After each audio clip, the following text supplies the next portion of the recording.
نبی پاک صلی اللہ علیہ وآلہ وسلم نے حضرت اسماء بنت امیس رضی اللہ تعالی عنہا سے پوچھا، کیا بات ہے کہ میرے بھائی کے بیٹے بنو جعفر بہت زیادہ بیمار، بہت زیادہ کمزور ہیں؟ تو حضرت اسماء بنت امیس رضی اللہ تعالی عنہا نے فرمایا، یا رسول اللہ صلی اللہ علیہ وآلہ وسلم، انہیں بہت زیادہ نظر بد لگ جاتی ہے، جس کی وجہ سے یہ بہت زیادہ بیمار رہتے ہیں اور یہ بالکل کھانا پینا چھوڑ دیتے ہیں۔ تو نبی پاک صلی اللہ علیہ وآلہ وسلم نے فرمایا، بے شک نظر کا لگنا حق ہے، اور اگر تقدیر سے کوئی چیز سبقت لے کے جانے والی ہوتی تو وہ نظر بد ہوتی۔ ان بچوں کے اوپر نظر بد کا دم کیا کرو، بے شک نظر کا لگنا حق ہے۔ عزیز دوستو، اس روایت سے ہی یہ چیز صاف صاف پتہ چلی کہ انسان کا، بچے کا، بڑے کا، بزرگ کا بار بار بیمار ہونا ایک نظر بد کی علامت ہے۔ حضرت علی رضی اللہ تعالی عنہ کی خدمت میں ایک شخص حاضر ہوا اور عرض کی، اے شیر خدا رضی اللہ تعالی عنہ، ہم نے اللہ کے رسول سے سنا کہ نظر کا لگنا حق ہے، لیکن یہ ہمیں کیسے معلوم ہوگا کہ ہم پہ نظر بد موجود ہے؟ تو حضرت علی رضی اللہ تعالی عنہ نے فرمایا، اے شخص یاد رکھنا، اگر تو کسی شخص کے چہرے کی طرف دیکھے اور اچانک سے اس کے چہرے کا رنگ پیلے رنگ کا پڑ جائے، زرد مائل ہو جائے، تو سمجھ جا کہ اس پہ نظر بد کا وار موجود ہے۔ اس لیے عزیز دوستو، جب بھی اللہ پاک آپ کو کوئی نعمت دے، کوئی چیز دے، تو اس کو چھپا کے رکھیں، کیونکہ جب آپ اپنی چیز لوگوں کو دکھانا شروع کریں گے تو کچھ لوگ اس چیز کی وجہ سے آپ سے محبت کریں گے، لیکن زیادہ تر لوگ حسد ضرور کریں گے، اور حسد ایک ایسا دشمن ہے جس کے وار کا علاج موجود نہیں ہے۔ اللہ پاک نے قرآن پاک میں دشمن کا علاج بھی بتایا، فرمایا تم دشمن سے پیار سے بات کرو، وہ تمہارا دوست بن جائے گا۔ لیکن اللہ پاک نے حسد کے معاملے میں قرآن پاک میں کوئی علاج نہیں بتایا، صرف اتنا بتایا کہ حسد سے میری پناہ طلب کرو، وَمِن شَرِّ حَاسِدٍ إِذَا حَسَد، کہ جو لوگ تم سے حسد کرتے ہیں اللہ پاک تمہاری ان سے حفاظت کرے۔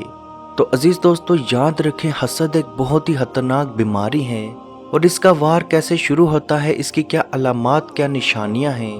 انسان کا بار بار بیمار ہونا، یا انسان کا کسی جگہ سے آنا، کسی پارٹی سے، کسی شادی سے، کسی جگہ سے آنا، آتے ساتھ اچانک سے سر میں درد شروع ہونا، ریسٹ کے لیے آپ لیٹیں بیٹھیں، اچانک سے اٹھنا، الٹی جیسا محسوس ہونا، اگر الٹی آئے بھی تو تھوڑا سا پانی نکلنا اور کچھ بھی نہ نکلنا، اور جیسے ہی آپ صبح اٹھنا آپ سے دوبارہ اٹھنے نہ ہونا۔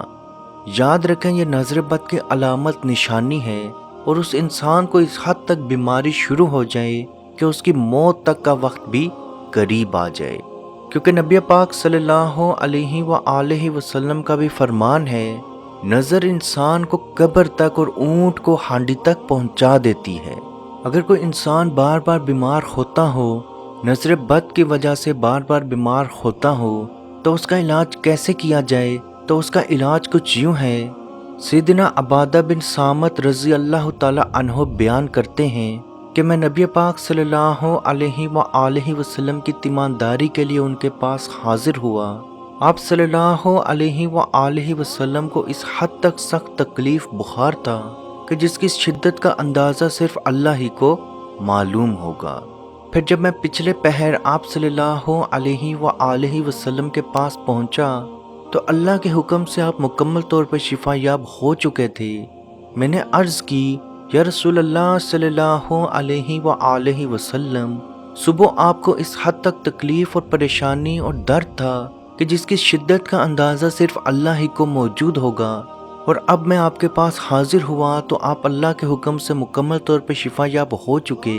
تو آپ صلی اللہ علیہ وآلہ وسلم نے فرمایا، اے صامت کے بیٹے، جبرائیل علیہ السلام میرے پاس آئے اور انہوں نے مجھ پہ دم کیا، یہ دم ایسا تھا کہ اللہ کے حکم سے میں فوراً شفا یاب ہو گیا۔ کہ میں تجھے وہ دم نہ سکھاؤں؟ تو اس پر سیدنا عبادہ بن صامت رضی اللہ تعالی عنہ نے فرمایا، کیوں نہیں، مجھے ضرور سکھائیں۔ تو آپ صلی اللہ علیہ وآلہ وسلم نے فرمایا، بسم اللہ ارقیکا من کل شیء یوزکا من حاسد کل حاسد وعین بسم اللہ یشفیکا۔ اللہ کے نام کے ساتھ میں تجھے دم کرتا ہوں ہر اس چیز سے جو تجھے اذیت پہنچائے، اور ہر حسد والے کے حسد سے، اور ہر آنکھ سے، اس اللہ کے نام کے ساتھ جو تجھے شفا دیتا ہے۔ اس کے علاوہ روایت میں ایک اور بھی دم ملتا ہے جو کہ بسم اللہ ارقیکا من کل شیء یوزکا من حاسد حاسد ومن کل عین اللہ یشفیکا۔ اللہ کے نام کے ساتھ میں آپ کو دم کرتا ہوں ہر اس چیز سے جو آپ کو اذیت دیتی ہے، ہر حاسد کے حسد سے اور ہر نظر بد سے اللہ آپ کو شفا دے۔ عزیز دوستو، یہ دم حضرت جبرائیل علیہ السلام کا دم بھی کہلاتا ہے۔ جو شخص بار بار کمزوری بیماری میں مبتلا ہوتا ہو، اس کی میڈیکل رپورٹس بالکل کلیئر ہوں، لیکن اس کے باوجود بھی اس کی بیماری ختم نہیں ہو رہی، اور اسی بیماری کی وجہ سے وہ بہت زیادہ ویک اور کمزور ہوتا جا رہا ہے، تو عزیز دوستو آپ یہ دم ضرور کریں۔ 7 مرتبہ 7 ٹائمز صبح، دوپہر اور شام اپنے پہ دم کر لیا کریں۔ انشاءاللہ اللہ پاک کے حکم سے آپ ہر طرح کے نظر بد سے محفوظ رہیں گے، اور اگر آپ پہ نظر بد کا وار موجود ہوگا تو اس دم کی وجہ سے اللہ پاک آپ کو شفا ضرور دے گا۔ یاد رکھیں، شفا دینے والی ذات صرف اور صرف اللہ پاک کی ہے۔ اپنے دل میں، اپنے دماغ میں اس چیز کو بالکل صاف رکھیں کہ اس دم کی وجہ سے اللہ پاک آپ کو شفا ضرور دے گا۔ اللہ پاک سے دعا ہے کہ ہم سب کو اپنے حفظ و ایمان میں رکھے، اور کشمیر کے بھائیوں پہ خصوصی رحم عطا فرمائے، اور ان کو آزادی کی نعمت عطا فرمائے۔ آمین۔ اللہ حافظ۔ اے مالک، ہمارے اٹھے ہوئے ان گندے ہاتھوں کی طرف نہ دیکھ۔ مالک، اپنا رحم اور اپنا کرم فرما، مقبوضہ کشمیر کے مسلمانوں کو آزادی کی نعمت سے مالا مال فرما۔ اے اللہ، اس حال کے اندر جب کہ ان پر ظلم و ستم ہو رہے ہیں، اس قدر ان پر مصائب اور آلام ہیں، اے مالک و مولا، اس ماہ مقدس کی مقدس گھڑیوں کا صدقہ اے اللہ کشمیر کے مسلمانوں کو آزادی کی نعمت سے مالا مال فرما۔ اے مالک، جو ان پر مصائب اور آلام بارش کی طرح برس رہے ہیں، اے مالک تو اپنا خاص فضل اور اپنا کرم فرما، ان کی اس آزمائش کو، اس امتحان کے اندر ان کو کامیاب فرما، ان کی اس آزمائش کو دور فرما۔ اے مالک و مولا، اپنا کرم فرما، ان کو آزادی کی نعمت سے مالا مال فرما۔ اے مالک، ہم گناہگار سیاہکار جو بھی ہیں، تیرے محبوب کی امتی ہیں، تجھے تیرے نبی علیہ السلام کا، اس کی محبوبیت کا واسطہ دے کر تجھ سے دعا مانگتے ہیں۔ اے مالک، کشمیر کے مسلمانوں کو آزادی کی نعمت سے مالا مال فرما۔ اے مالک، ملک پاکستان کو استحکام عطا فرما، ملک پاکستان کی سرحدوں کی خیر فرما، ملک پاکستان کی سرحدوں پر پہرا دینے والے نوجوانوں کو الہ العالمین ہمت اور حوصلہ عطا فرما۔ ملک پاکستان اور دنیا کے اندر اسلامی مملکت کے جتنے بھی حکمران ہیں، اے مالک ان کو شرم و حیا عطا فرما۔